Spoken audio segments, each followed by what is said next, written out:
David Skidmore. In today's lesson, we're going to be talking once again about interval changes. We're also going to be talking about tenutos and accent marks and how those play out in the creation of musical phrases. And for the first time in this series, we're also going to be talking about mallet selection.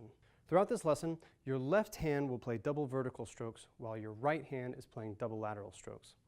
The first exercise in this lesson is just an excerpt from the Etude, and it gives us a chance to warm up our hands and to get used to this combination of different stroke types.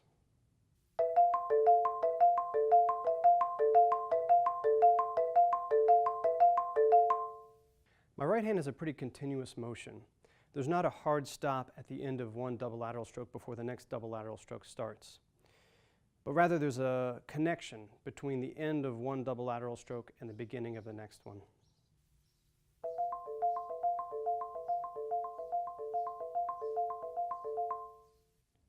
In a similar way, my left hand also has a very smooth and continuous motion. I like to think of this motion in my left hand sort of similar to the way that you would bounce a ball. If you were going to bounce a ball, you would use just enough muscle to send the ball down to the ground so that it bounced back up and met your hand so that you could send it back down to the ground again. If you're doing a series of double vertical strokes, it's a very similar type of motion. You want to use just enough energy, just enough muscle to send the mallets down to the marimba to play the note so they bounce back up to you. You don't want to overexert it. You don't want to use more muscle or more force or more tension than is necessary to play the notes.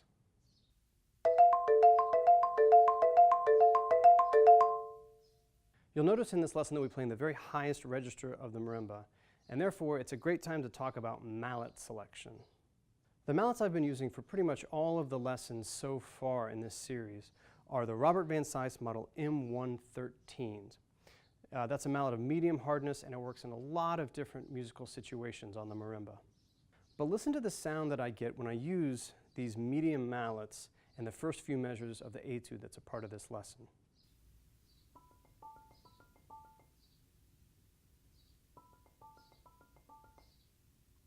Now listen to that same passage with a different, harder set of mallets. I'm going to use Robert Van Cise model M115s in my right hand and model M114s in my left hand.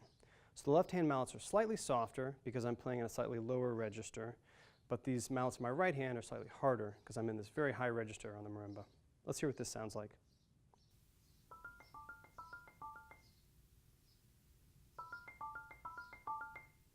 Even when I'm playing really quiet, I still got a lot of tone out of the marimba bars with these harder mallets, compared to the softer mallets I was using before when I got a thuddy sound that I don't really like that much.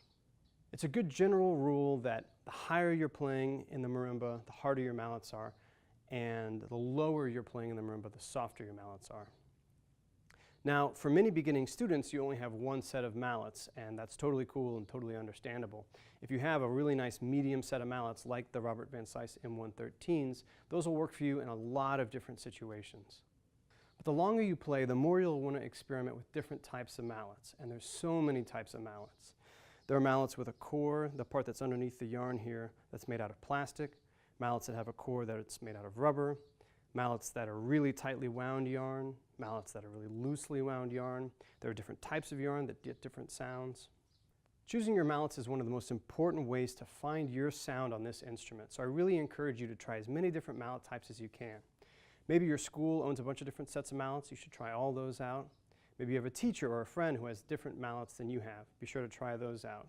And of course, at some point in your life, you'll want to own a big set of mallets that'll create a whole lot of different sounds for all different types of music on the marimba.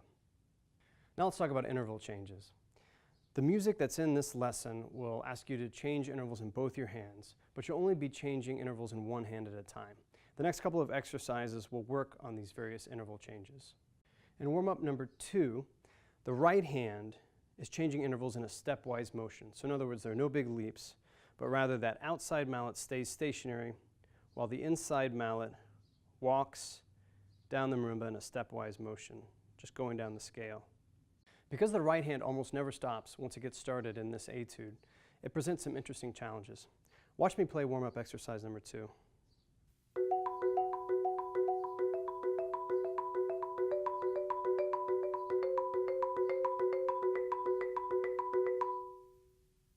My right hand starts with a thumb pretty far over to the right. And the reason for that is the way I make these interval changes is I roll that inside mallet between my thumb and my first finger. So if I start at this narrowest interval of a perfect fourth, with my thumb stationed really far to the right, I've got plenty of room to stretch all the way to the octave without having any tension or discomfort in my hand. If I start with my thumb too far to the left, then once I get to about here, I don't have any more room to roll the mallet between my thumb and first finger. So the only way to expand the interval at that point is to create a lot of tension in my hand that I don't want.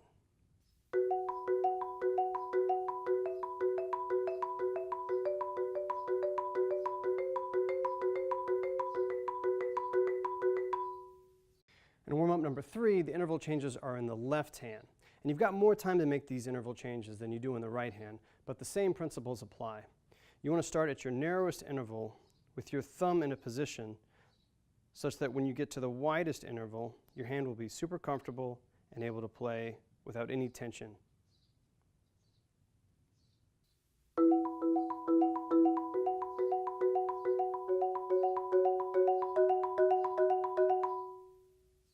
The most important thing through all of this is that I'm staying very relaxed while I'm playing all these interval changes.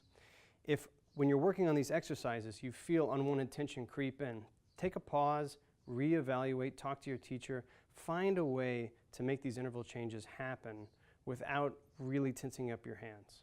You'll find tenutos throughout this etude, and the tenutos indicate which notes are the melody, the part that you want to bring out to the forefront. Check out the first phrasing exercise. This is all in your left hand. Essentially, all I did was take an excerpt from the etude and delete the right hand so that you can focus on the phrasing that happens exclusively in the left hand.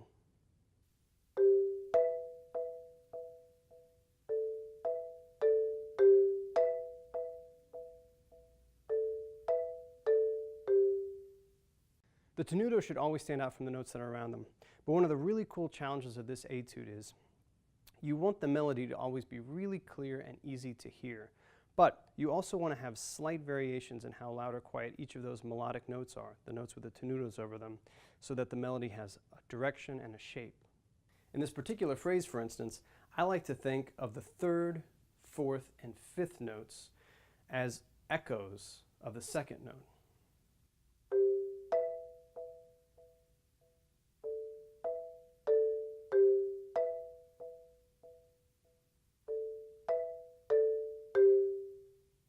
When you move on to the next phrasing exercise, you'll bring your right hand into the mix. And when you do so, just make sure that the right hand stays quiet enough to still sound like accompaniment, so that it's not competing with the melodic line.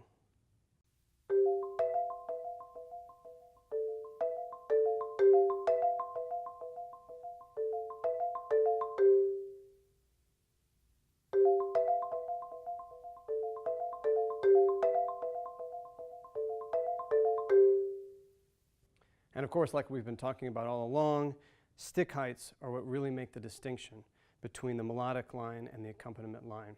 So pay attention to how I'm managing the stick heights in my left hand and right hand to bring out the line that I want to hear. There are also a couple of accents thrown into this etude.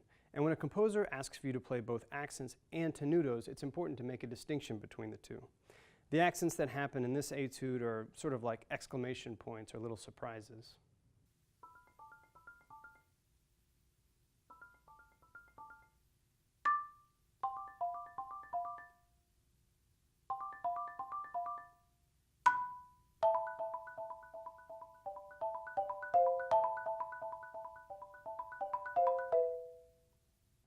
The last thing that we'll talk about is double lateral strokes when there's a really narrow interval in your hand. So we're going to look at measure 41 in the etude as an example.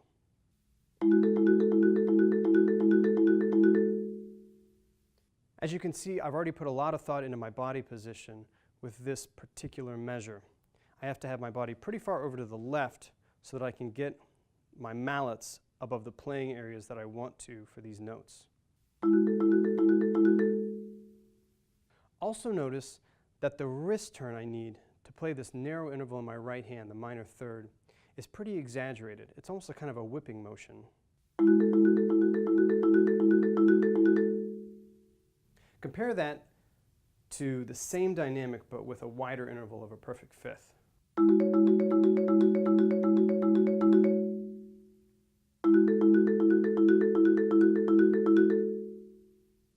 kind of an exaggerated wrist turn to play a double lateral stroke at this narrow interval. And I bring it up because I see a lot of beginning players not doing that, using a wrist turn that's not quite enough on these narrow intervals. And what happens when you do that is the sound is weak, and that's not what you're going to want at this point in the piece. That's it for this lesson. Be sure to watch the video of my complete performance of this etude. Thanks so much for watching, and we'll see you next time.